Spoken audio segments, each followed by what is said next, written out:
നമസ്കാരം, എല്ലാവർക്കും സ്വാഗതം. നമ്മളിൽ പലവരും നേരിടുന്ന ഒരു കാര്യമാണ് സന്ധ്യാസമയത്ത് പ്രാർത്ഥിക്കാനിരിക്കുമ്പോൾ നാമജപം നടത്തുമ്പോഴോ അനിയന്ത്രിതമായി കോട്ടുവ വരുന്നത്.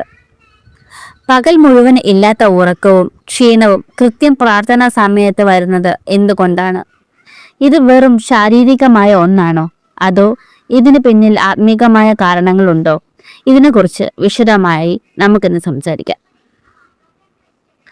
നമ്മുടെ ശരീരം പഞ്ചഭൂതങ്ങളാൽ നിർമ്മിതമാണ്. ഭൂമി, ജലം, അഗ്നി, വായു, ആകാശം. ഈ ഭൗതിക ശരീരത്തിനുള്ളിൽ ചൈതന്യവത്തായ ഒരു ജീവാത്മാവുണ്ട്. അത് ഭഗവാന്റെ അംശമാണ്.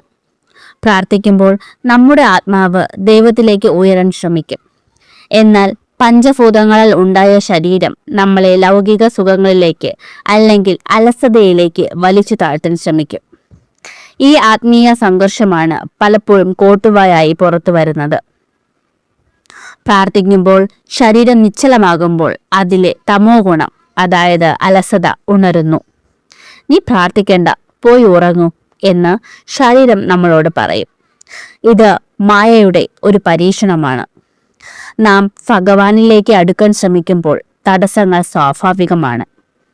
നമ്മുടെ കർമ്മഫലങ്ങൾ വേഗത്തിൽ തീർക്കാൻ ഭഗവാൻ ശ്രമിക്കുമ്പോൾ ഉണ്ടാകുന്ന ഒരു ചെറിയ പരീക്ഷണങ്ങളാണ് കാണാം.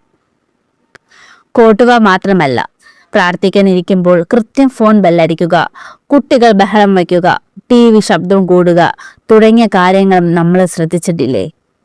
ഇവയൊക്കെ നമ്മുടെ ഏകാഗ്രത തകർക്കാൻ അദൃശ്യ ശക്തികൾ നടത്തുന്ന ലീലകളാണ്. ഇത്തരം തടസ്സങ്ങളെ അവഗണിക്കാൻ നമ്മൾ ശീലിക്കണം. ഫോൺ വന്നാൽ അത് പ്രാർത്ഥനയ്ക്ക് ശേഷം തിരിച്ചു വിളിക്കാം എന്ന് തീരുമാനിക്കണം.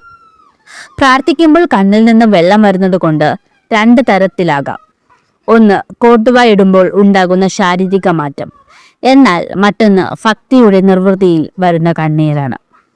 ആ കണ്ണുനീർ അമൃതിന് തുല്യമാണ്. അത് നമ്മുടെ പാപങ്ങളെ കഴുകിക്കളയുന്നു. ഭഗവാൻ നിങ്ങളെ കൂടെയുണ്ട് എന്നതിൻ്റെ ലക്ഷണമാണ് അത്. ഇത്തരം തടസ്സങ്ങൾ മാറാൻ ചില കാര്യങ്ങൾ നമുക്ക് ശ്രദ്ധിക്കാം. കൈകാലുകൾ കഴുകി അല്ലെങ്കിൽ കുളിച്ച് പ്രാർത്ഥനയ്ക്ക് ഇരിക്കുക. നട്ടല് നിവർത്തി കിഴക്കോട്ടോ വടക്കോട്ടോ തിരിഞ്ഞിരിക്കുക. ഊന്നിയിരുന്നാൽ ഉറക്കം വരും. ഉറക്കം വരുന്നുണ്ടെങ്കിൽ അല്പം ഉച്ചത്തിൽ നാമം ജപിക്കുക. വയറു നിറയെ ആഹാരം കഴിച്ചുടനെ പ്രാർത്ഥിക്കാൻ ഇരിക്കരുത്.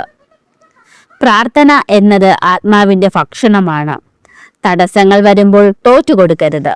സ്ഥിരമായി പ്രാർത്ഥിക്കുമ്പോൾ ശരീരം മനസ്സിന് വഴങ്ങുകയും ഈ പ്രശ്നങ്ങൾ മാറുകയും ചെയ്യും. ഭഗവാനിലേക്കുള്ള യാത്രയിൽ ഓരോ തടസ്സവും നമ്മളെ കൂടുതൽ ശക്തരാക്കുന്നു.